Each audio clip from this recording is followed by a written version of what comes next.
Good timing, Commander. We got a transmission coming in from the Citadel. Top priority clearance. I'll take it in the comm room.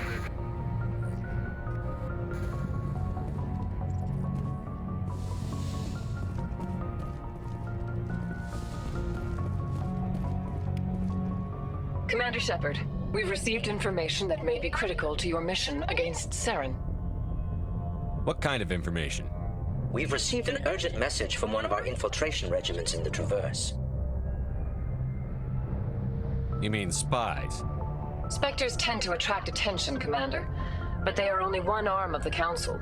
Special task groups are often a better option for monitoring developing situations. We currently have several infiltration units scattered throughout the border regions of Citadel space. This particular unit was gathering intel on Saren. What did they find? Unfortunately, the message we received was little more than static. The infiltration team must be in a situation where they can't set up proper interstellar communications. But the message was sent on a channel reserved for mission-critical communications. Whatever they were trying to tell us, we know it was important.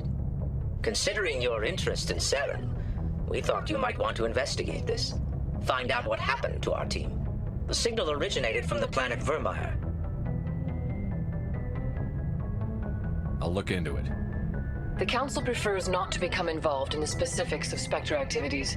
We only want you to be aware of all your options, including Vermeer. Good luck, Commander Shepard. We will keep you advised if we learn anything else.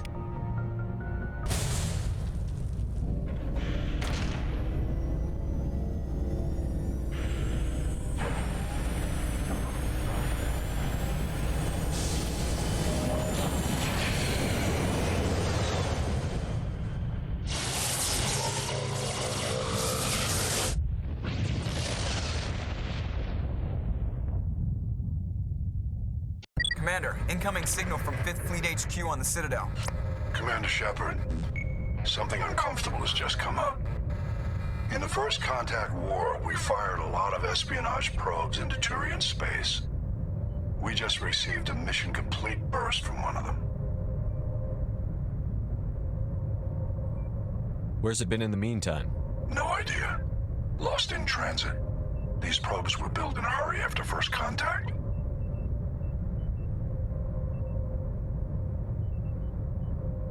What makes this uncomfortable? When these probes were launched, we didn't have any idea who we were fighting. We didn't want to risk aliens examining our technology. The probe has a demo nuke built in. A 20-kiloton tactical fusion warhead. About equal to the bomb dropped on Hiroshima back in the 20th. If somebody finds that probe, tampers with it, you don't need me to finish, Commander. I understand this must be handled, but I don't have anyone trained to deal with this sort of thing, sir. I know. I wouldn't ask if it wasn't important. These probes have been classified for 26 years. The Council will call fusion bomb booby traps dangerous and irresponsible. The Alliance would face censure if they find this probe. I'm asking you because the Normandy can get on site quickly and quietly. It's in the Voyager cluster. We'll get on it immediately, Admiral. And we'll be discreet. I appreciate that, Commander. Good luck. Fifth Fleet out.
Mine shaft. That's the source of the signal. A trap. It has to be. I agree. This thing didn't crash. Somebody moved it here.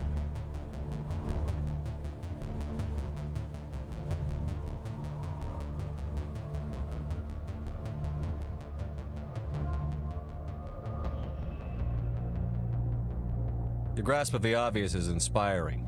There's still a nuke down there. Check your corners and watch your back. All right, Shepard.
Shepard, at last. Have we met? You don't remember me. No matter. I remember you. I never forget anyone I've fought. My name is Ilanos Heliot. I doubt you know it. Who do you think runs the Terminus clan, Shepard, huh? Thousands of pirates, slavers, criminals of every stripe? You assume I give a damn. That's cute. The strongest leads. The one who kills the most men, seizes the most ships, pillages the most colonies.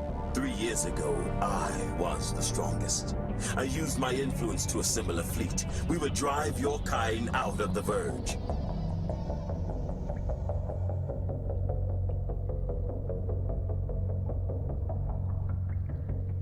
You organized the attack on Elysium.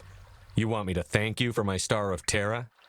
I was the motivator, the instigator, the one who promised glory and riches for sacking the largest human colony in the cluster. The one blamed when it failed. Failed because of you. Your damnable holding action.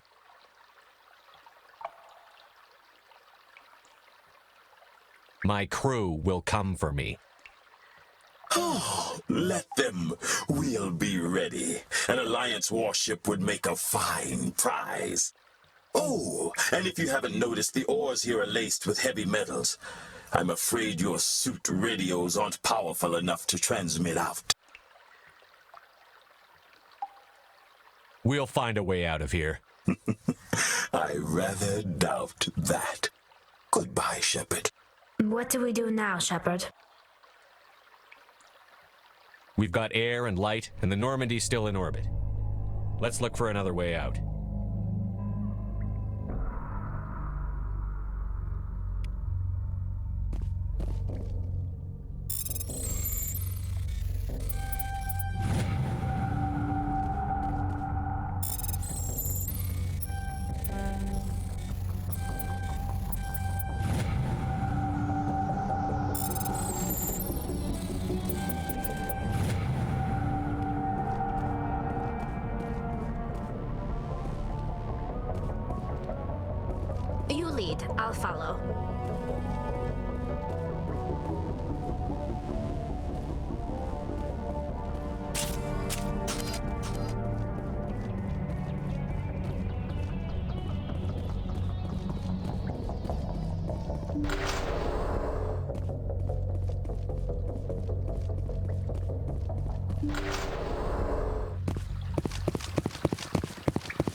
Commander, urgent message from Alliance Command coming in.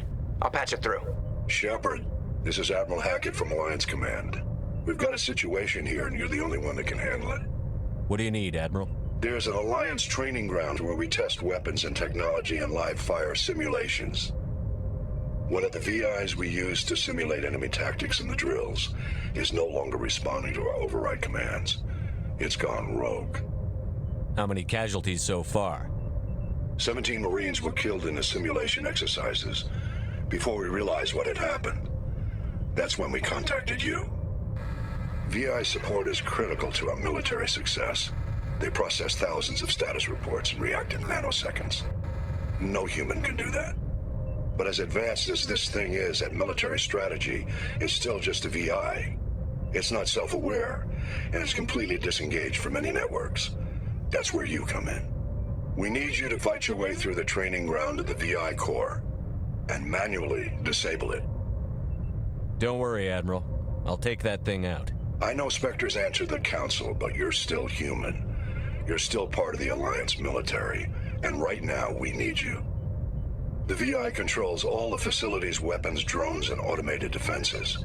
You're the only one that can pull this off, Shepard. Good luck.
Intruder! Kill the hostage!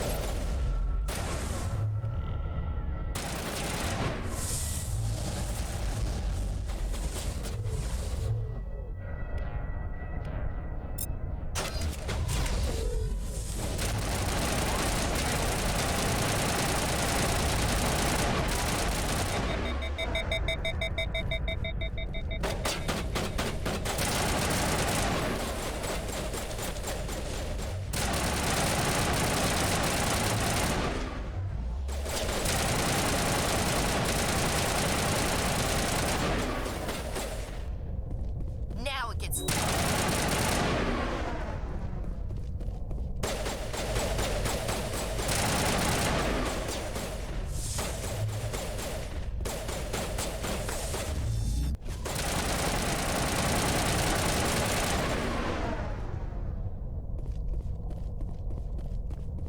I'm okay.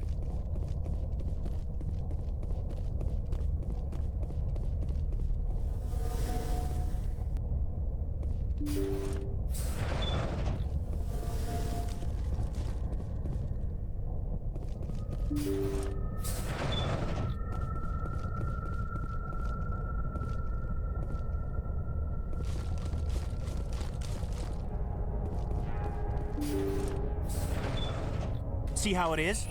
You write letters and everyone ignores you. Force is the only thing people appreciate. So how about if I kill Chairman Burns and finish this charade? Please, I was trying to help you people. Let's not do anything we're all going to regret. Why not? What have we got to lose? Since the chairman here decided that we didn't get reparations, we've got nothing left to live for. But I've changed my mind. Seeing you all, it's clear that you all deserve... You had your chance. Some L2s are nearly crippled from side effects of the implants, but you voted against reparations. Think about this. Burns is the one man who can help you. Yes, if you release me, I can take another look at the reparations request. What, we're supposed to trust you? Sure, you promise us freedom and say everything will be fine, but as soon as we surrender, you'll double-cross us.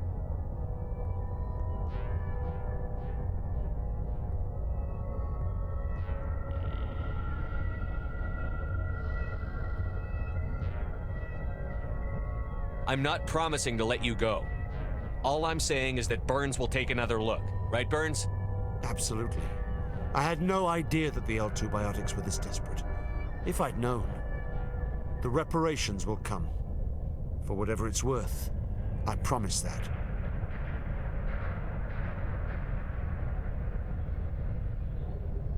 You're right. I don't want to die. Maybe something will happen this time. We surrender. Thank you, Commander. I thought I was dead when they took me. I'll see to it that the reparations discussion is reopened. I didn't know they were so desperate.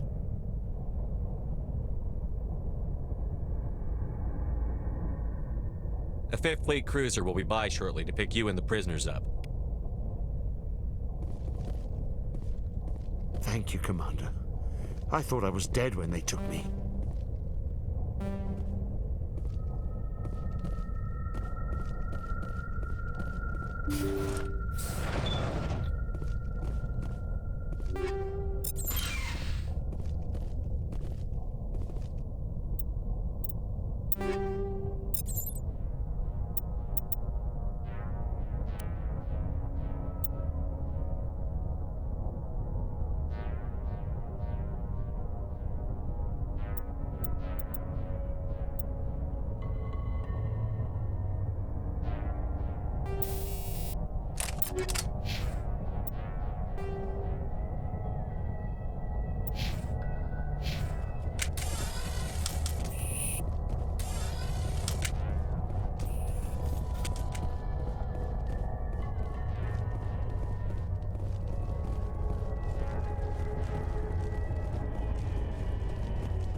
Message coming in.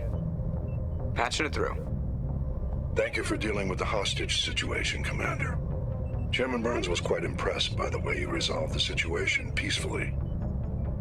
Your assistance above and beyond the formal duties has been noted, Commander. Fifth Fleet out.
Guess nobody's home.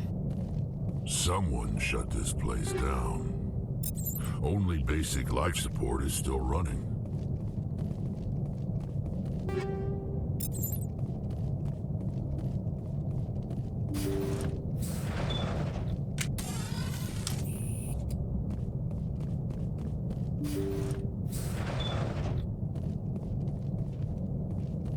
Hear that? We're not alone.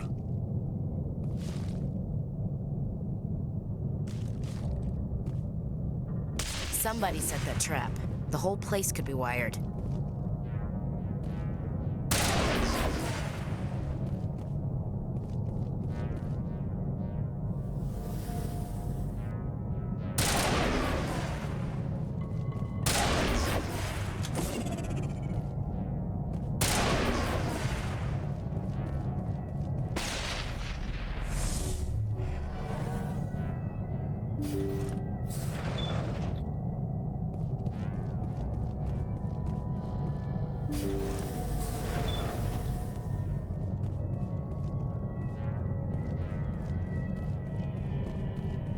They say Jacob's gone. They say his brain isn't functioning anymore, and they want to shut off his machines. But Jacob's the only thing in the world that matters to me.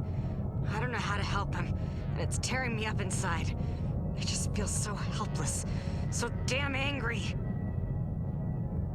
Dr. Smith gave me some meds to calm down, but I didn't take them. I can't. Not until I figure out a way to help Jacob. I won't give up on him. I won't!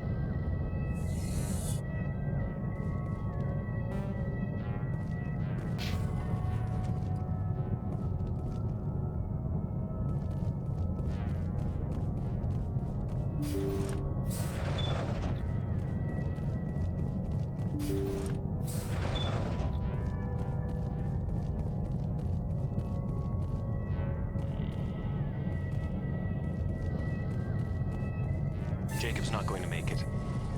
His brain was deprived of oxygen for too long. There's nothing any of us can do for him now except let him die with dignity.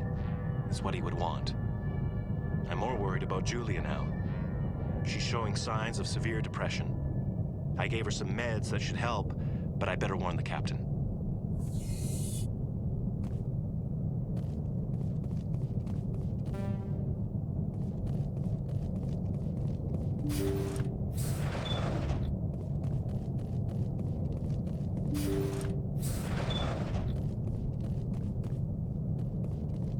Jacob is showing no signs of brain activity. There's nothing more we can do for him.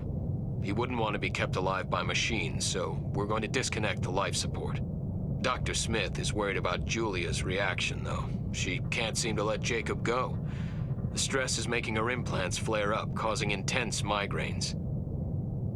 It'll probably be easier for everyone if we don't tell her until after we shut the life support down. Give her a chance to... Julia, what are you doing here? Why are you...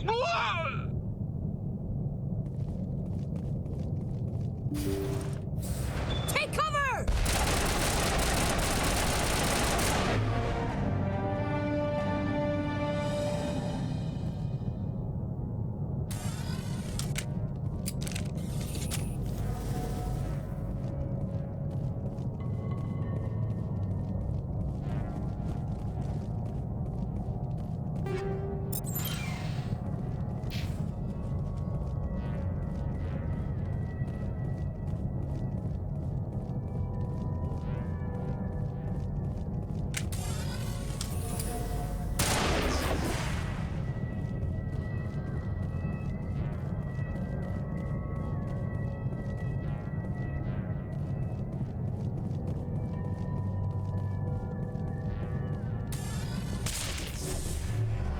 Powering up.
Good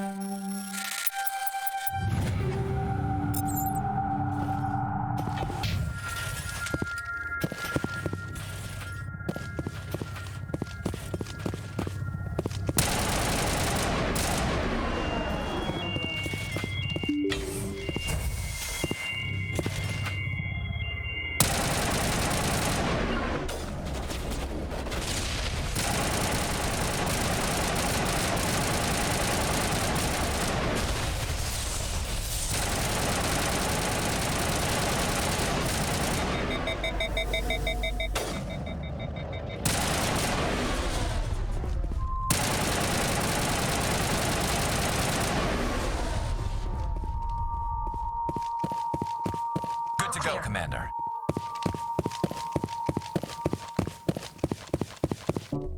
Metagel deployed.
Negative contacts.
message coming in.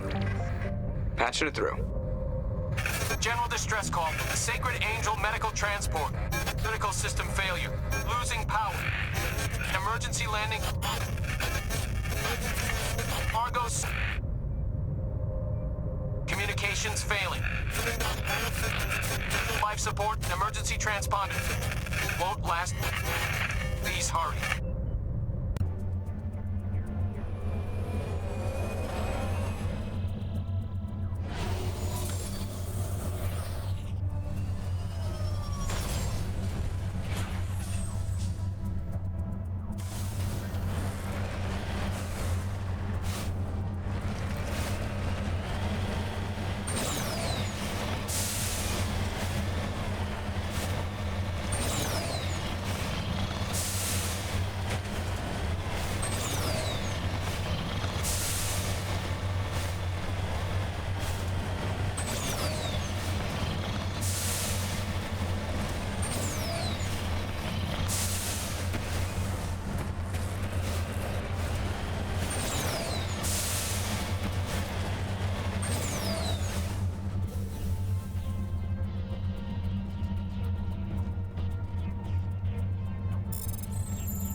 There is the wreckage. I do not see any survivors. Careful, Shepard. I've got a bad feeling about this. Geth! It's a trap!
To me!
Nobody's been here for a while.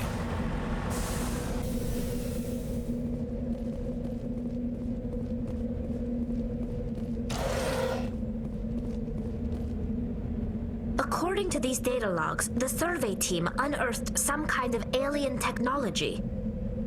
We should check out the excavation site. Could be some answers there.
team must have unearthed some alien technology that turned them into mindless fanatics.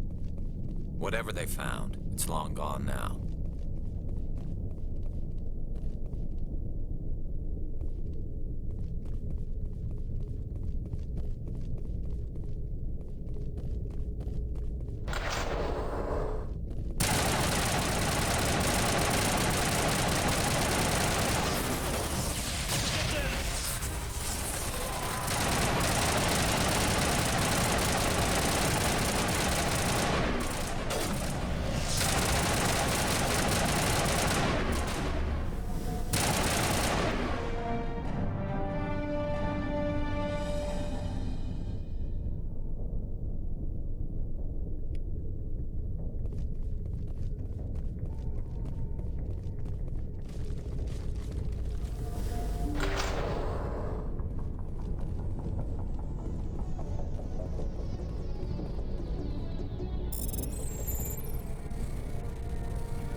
Yes, Commander? Is there something you need? How well do you know the lieutenant? I'd never worked with him before this mission, but he has an impressive service record, over a dozen special commendations. Tends to keep to himself, though. Maybe because of the headaches. It's not easy being an L2. I should go. Goodbye, Commander.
Nice work out there. I knew working with a Spectre would be better than life at CSEC. Have you worked with a Spectre before?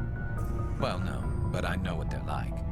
Spectres make their own rules. You're free to handle things your way. At CSEC, you're buried by rules. The damn bureaucrats are always on your back.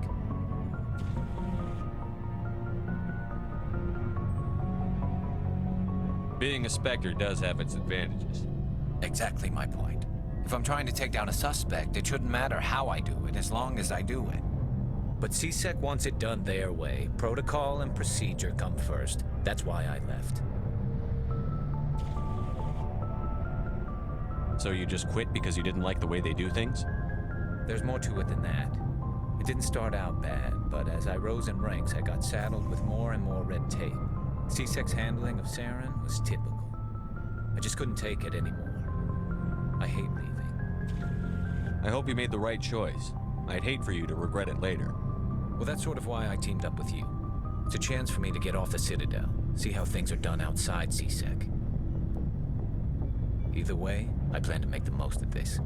And without CSEC headquarters looking over my shoulder, well, maybe I can get the job done my way for a change. As long as you do your job well, you're free to go about your business as you see fit. Thank you, Commander.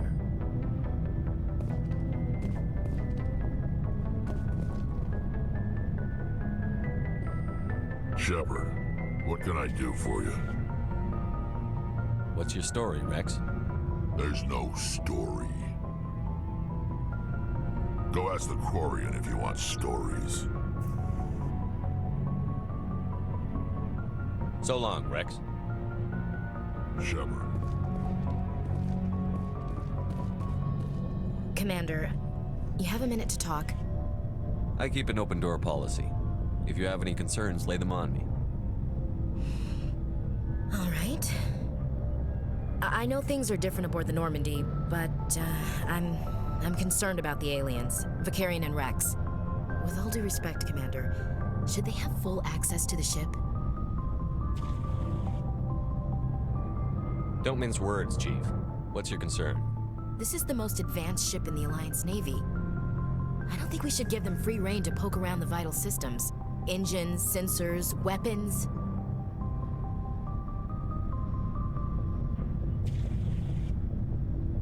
You don't trust the Alliance's allies?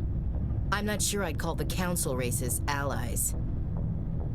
We, humanity, I mean, have to learn to rely on ourselves. Standing up for ourselves doesn't mean standing alone. I don't think we should turn down allies. I just think we shouldn't bet everything on them staying allies. As noble as the Council members seem now, if their backs are against the wall, they'll abandon us. I don't see that as inevitable. Look, if you're fighting a bear and the only way for you to survive is to sick your dog on it and run, you'll do it. As much as you love your dog, it isn't human. It's not racism, not really. Members of their species will always be more important to them than humans are. These seem like deeply held beliefs, Williams. What made you think this way? My family's defended the Alliance since it was founded. My father, grandfather, great-grandmother, they all picked up a rifle and swore the oath of service. I guess we just tend to think of Earth's interests as our own.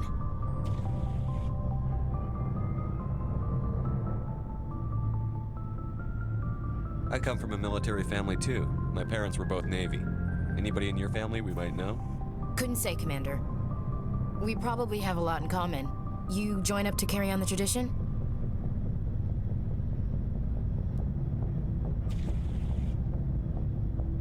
I don't think they meant to start a family tradition. But after 16 years on ships and stations, how could I spend my life on the ground? You're lucky. I spent most of my career as groundside garrison.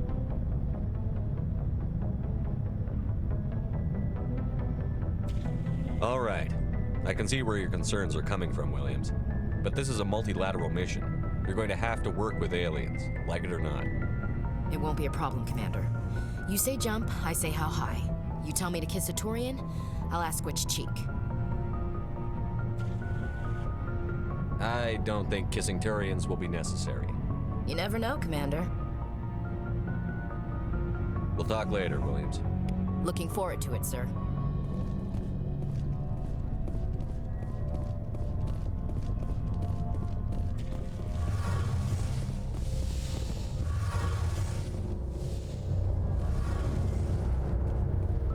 Your ship's amazing, Shepard. I've never seen a drive core like this before. I can't believe you were able to fit it into a ship this small. I'm starting to understand why you humans have been so successful. I had no idea Alliance vessels were so advanced. The Normandy's a prototype. Cutting-edge technology. A month ago, I was patching a makeshift fuel line into a converted tug ship in the flotilla. Now, I'm sitting on board one of the most advanced vessels in Citadel space. I have to thank you again for bringing me along. Traveling on a vessel like this is a dream come true for me. I had no idea you found ship technology so interesting. It comes with being a Quarian. The migrant fleet is the key to the survival of my people. Ships are our most valuable resource. But we don't have anything like this.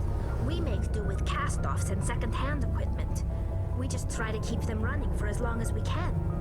Some of the fleet's larger vessels date all the way back to our original flight from the Geth. I can't believe your fleet's still using ships that are 3 centuries old. They're constantly being repaired, modified, and refitted. They aren't pretty, but they work. Mostly. We've tried to make ourselves as independent as possible on the flotilla, grow our own food, mine and process our own fuel. But some things we just can't make on our own. A patch to maintain the hull integrity requires raw materials we just don't have. That's why our pilgrimages are so important. I want to know more about the pilgrimage. When my people reach maturity, we leave our birth ships and seek acceptance with a new crew. It's necessary to maintain genetic diversity among the fleet. But no ship wants to accept someone who will be a burden on them.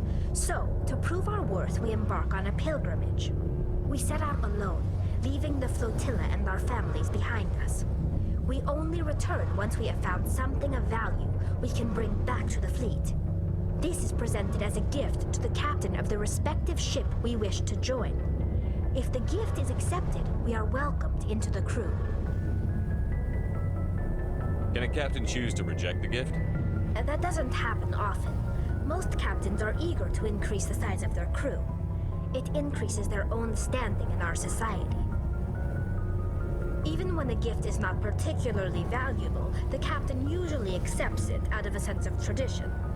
However, there is a stigma to presenting a substandard gift. It's not the best way to make a good impression on a new community. Most pilgrims don't return until they find something worthwhile. I can't believe they just send you off alone. It's not like they just cast us out.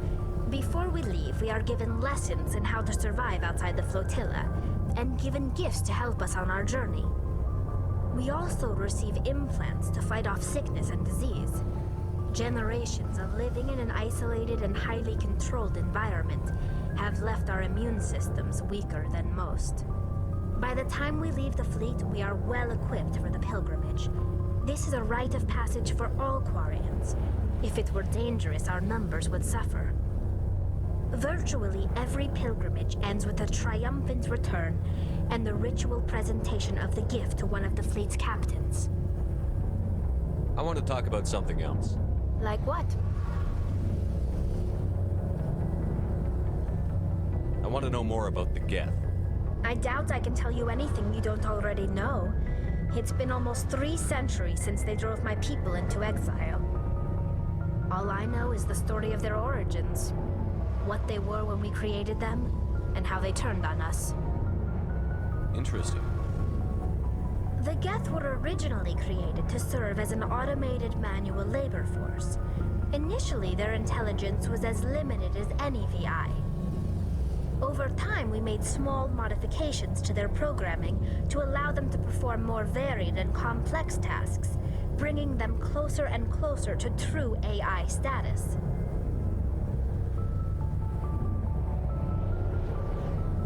How come the Council didn't step in and stop you?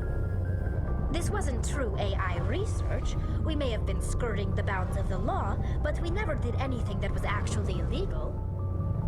The changes were so insignificant, so gradual, that we were able to control them. Or so we thought. But one thing we underestimated was the power of the neural network. A million Geth thinking simultaneously created an inherently unstable matrix. So, the Geth share brain power? Many of the Geth's logic systems were designed to work in concert with other nearby Geth. Basically, the more of them you have in a group, the smarter they are. So there's some sort of group consciousness? No, nothing like that. They cannot share sensory data or information. Their programming cannot handle that much simultaneous input.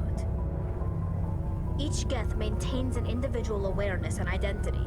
The neural network only operates on a process-based level. It's basically the synthetic equivalent of a subconscious.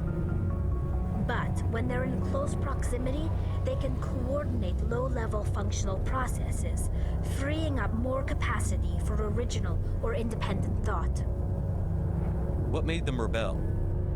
As we built more and more Geth, their effective intelligence became more sophisticated, more abstract. One day, a Geth began to ask its Quarian overseer questions about the nature of its existence. Am I alive? Why am I here?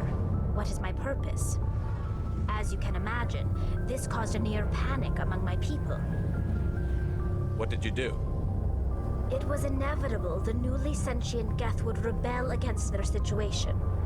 We knew they would rise up against us, so we acted first. A general order went out across all Quarian-controlled systems to permanently deactivate all Geth. The Geth responded to this order violently.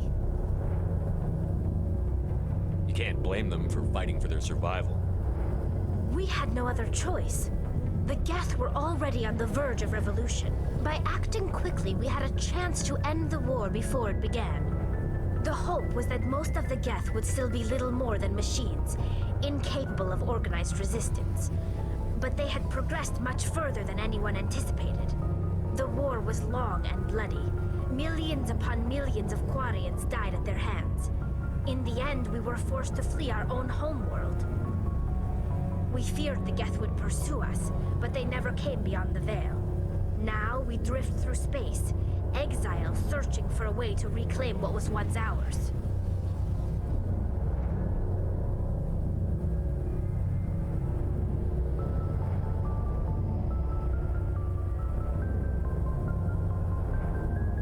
You got what you deserved. We made a mistake when we created the Geth in the first place, but we did not make a mistake when we went to war against them. If we had not acted, they would have wiped us out. They're a synthetic life form. They have no use for organics. None. Why do you think they cut themselves off from the rest of the galaxy? Why do you think they've killed every organic being who's ever tried to contact them?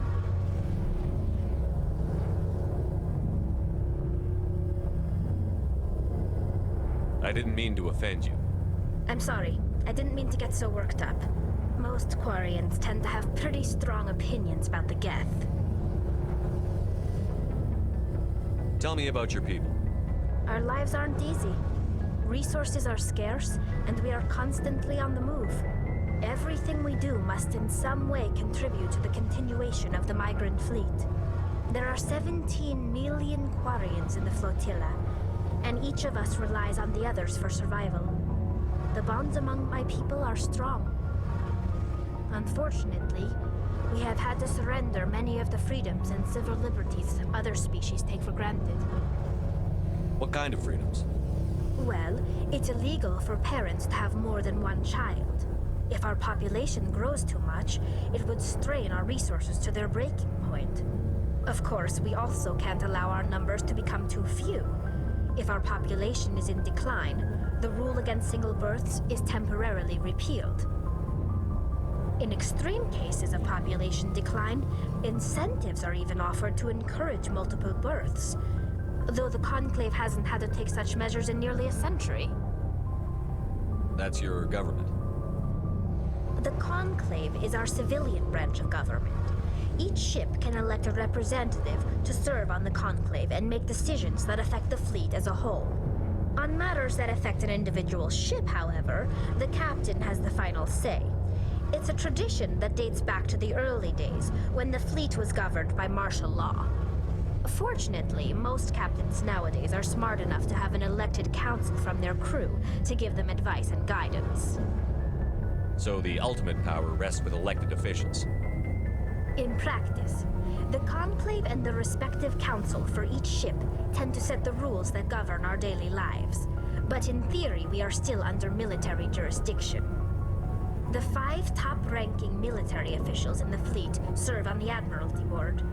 These 5 have the power to overrule any decision by the Conclave in case of emergency. To do so requires unanimous agreement among the Admiralty, and they can only do this once. After that, the entire board must resign their posts. It's a safeguard that served us well. In nearly 3 centuries, the Admiralty Board has only overruled the Conclave 4 times. I should go. See you later.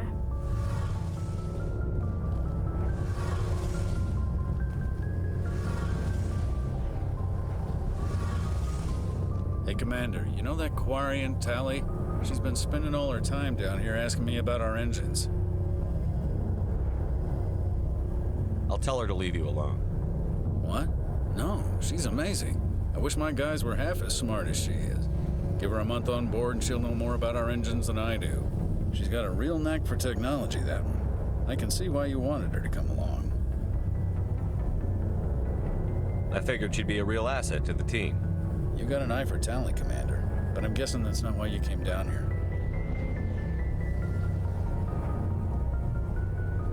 Carry on, Adams. Aye, aye, Commander.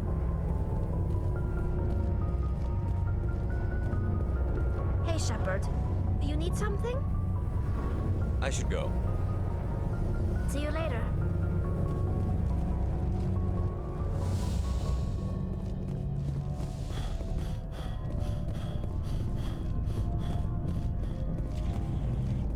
Shepard, what can I do for you? So long, Rex. Shepard. Shepard, what can I do for you? What's your story, Rex? There's no story. Go ask the Quarian if you want stories. You Krogan lived for centuries. Don't tell me you haven't had a few interesting adventures. Well, there was this one time the Turians almost wiped out our entire race. That was fun. I heard about that. You know, they almost did the same to us. It's not the same. It seems pretty much the same to me. So your people were infected with a genetic mutation? An infection that makes only a few in 1,000 children survive birth? And I suppose it's destroying your entire species? I suppose it isn't all the same. I don't expect you to understand, but don't compare humanity's fate with the Krogan.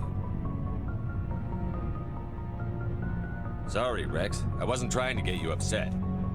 Your ignorance doesn't upset me, Shepard.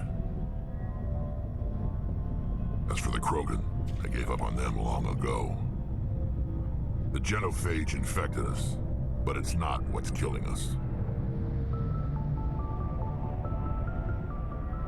What can you tell me about the genophage? Ask the Solarians if you want details. They made it. All I know, it makes breeding nearly impossible. Thousands die in stillbirth, and most never get that far. Every Krogan is infected, every one, and no one's rushing to find a cure. Why don't the Krogan try to find a cure? When was the last time you saw a Krogan scientist? You ask a Krogan, would he rather find a cure for the genophage or fight for credits? He'll choose fighting every time. It's just who we are, Shepard. I can't change that. Nobody can. Are your people really dying? We're sure not getting any stronger. We're too spread out. None of us are interested in staying in our own system. Lots of species have left their homes and prospered. But they go to colonize new worlds. We're not settlers. We're warriors. We want to fight. So we leave. Hire ourselves out. And most of us never go back. So long, Rex. Shepard.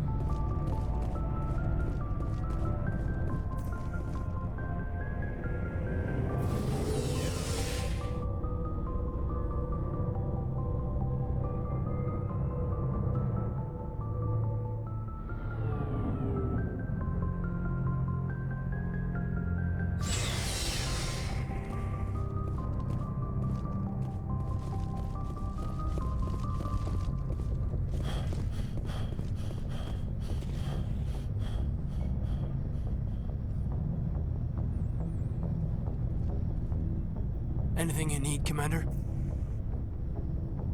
Just trying to get a sense of where the crew's at. Thoughts? Is this an official evaluation, Commander? Or off the record? Alenko, when it's just you and me, you can consider it off the record. That's a generous attitude. Okay. I think there's something wrong with all this. This Saren is trading people to aliens for some kind of lost knowledge. But we can't get backup from the Council? Sorry, Commander. There's writing on the wall here, but someone isn't reading it. The Council doesn't want to believe anything's wrong. I'd call it human nature, but... I hear you. It just seems like a group that's been around as long as the Council should see this coming. Sorry if I got too informal. Protocol wasn't a big focus back in Bot. Tell me about it. Biotic acclimation and temperance didn't last past the airlock. To the kids they hauled in, it was brain camp. Sorry, hauled in is unkind. We were encouraged to commit to an evaluation of our abilities so an understanding of biotics could be compiled. There are worse results of accidental exposure to Element Zero in the womb. Beats the brain tumors some kids grew up with.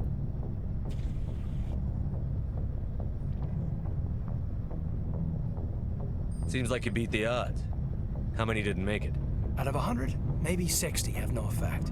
30 suffer adverse effects, little things like brain cancer. The other 10 show enough ability to augment with implants. Not always permanent, though. Not like the cancer. Next thing you know, you're out on Jump Zero. And how's a kid supposed to deal with that? A station at the edge of human space. Jump Zero is a long way from home. What was it like? The grand gateway to humanity looks a lot better in the vids. But that's my own baggage, Commander. No bearing on this. Alenko, there's no regulation that says you can't be friends with your commander. I appreciate that, Commander. I just don't want you to think that I'm a whiner. Besides, I've got my past squared away.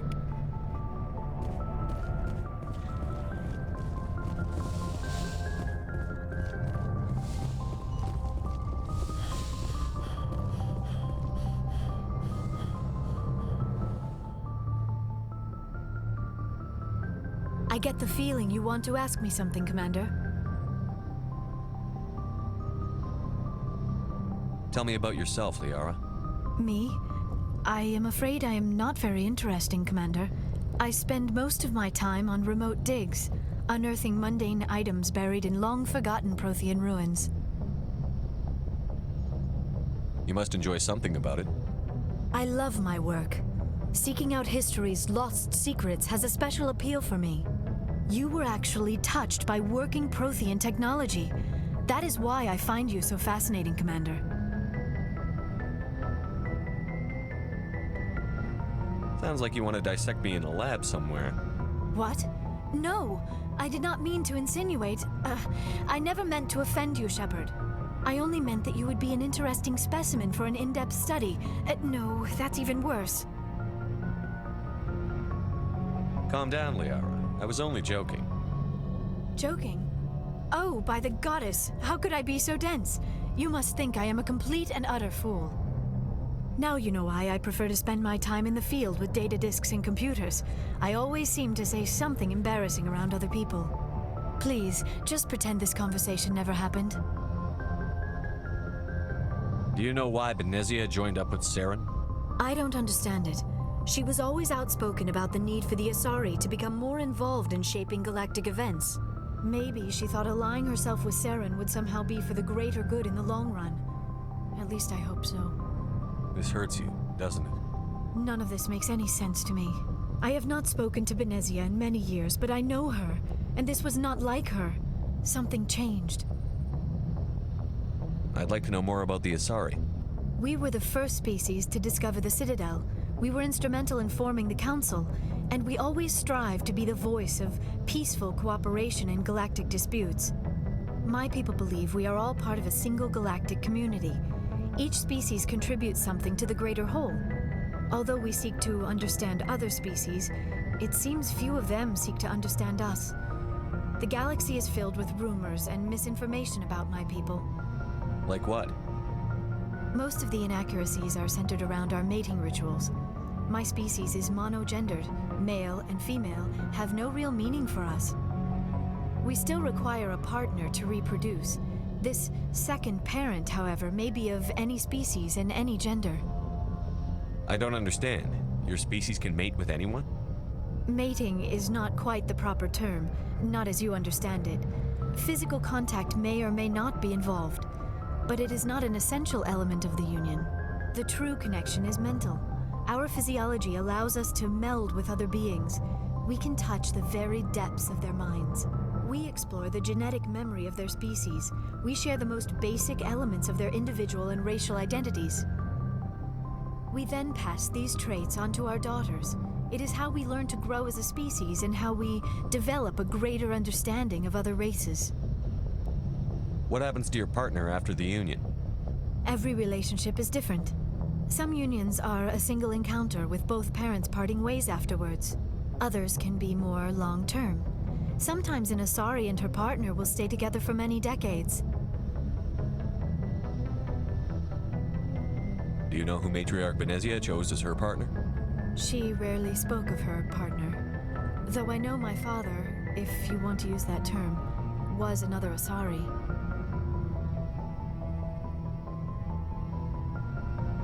Benezia never told you her partner's name?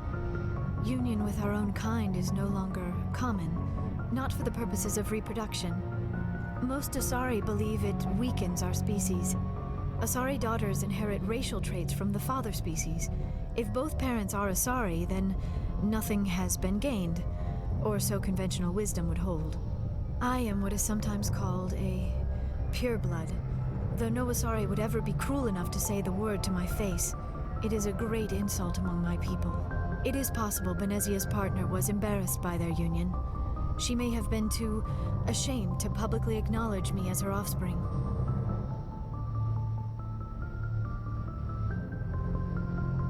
Why agree to the union if she didn't want any children?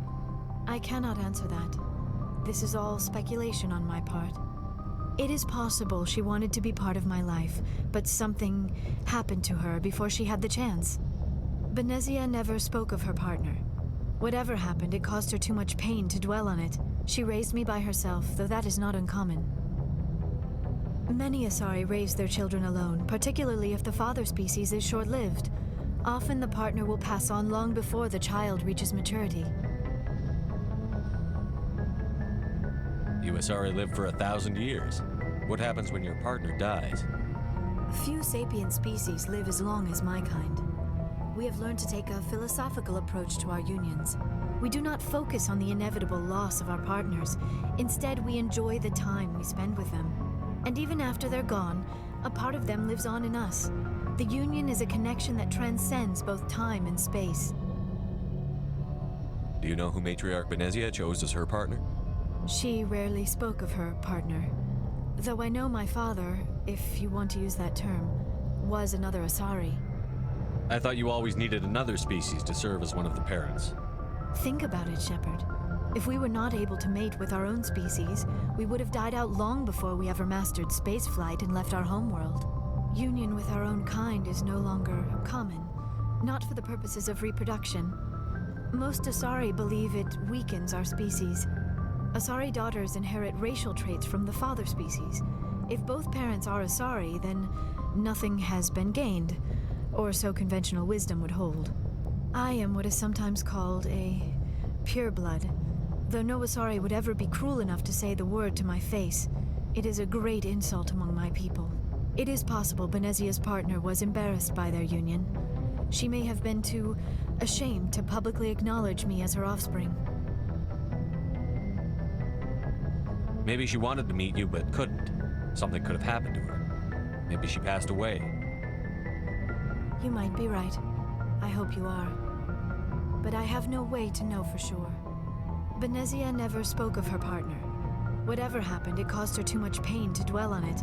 She raised me by herself, though that is not uncommon. Many Asari raise their children alone, particularly if the father species is short-lived. Often the partner will pass on long before the child reaches maturity. I should go. Goodbye, Shepard.